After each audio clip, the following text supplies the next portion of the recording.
Hello বন্ধুরা, কে কোথা থেকে আমার ভিডিওটা দেখতেছো আমি জানি না। যে যেখান থেকে আমার ভিডিওটা দেখতেছো আশা করি ভালো আছো, আমিও ভালো আছি।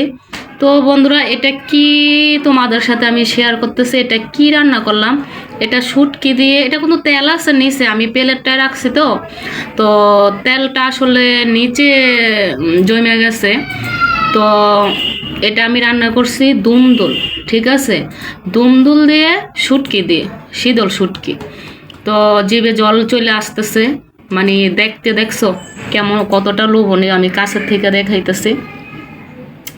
তো যার যার খাইতে ইচ্ছে করে বা আমি রান্নাটা শেয়ার করতে পারি নাই গো। আমি সব ভিডিওতেই বলি আমার বাইরে থেকে না শব্দ আসে, যে সব সময় আমি গ্যাঞ্জামের জন্য না ভিডিও, বড় ভিডিও যেহেতু, তো বাইরের গ্যাঞ্জাম থাকলে তো আর ভালো লাগে না, ঠিক না?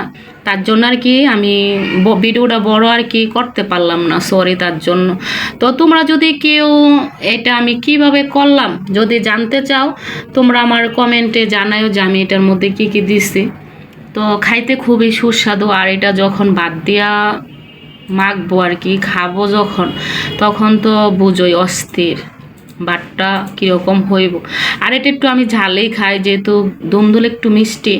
তো তোমরা, আমি একটু ঝুড়া করে কাটছি, আর দুমদুলটা আমি লবণ মেখে রাখছিলাম, ঠিক আছে।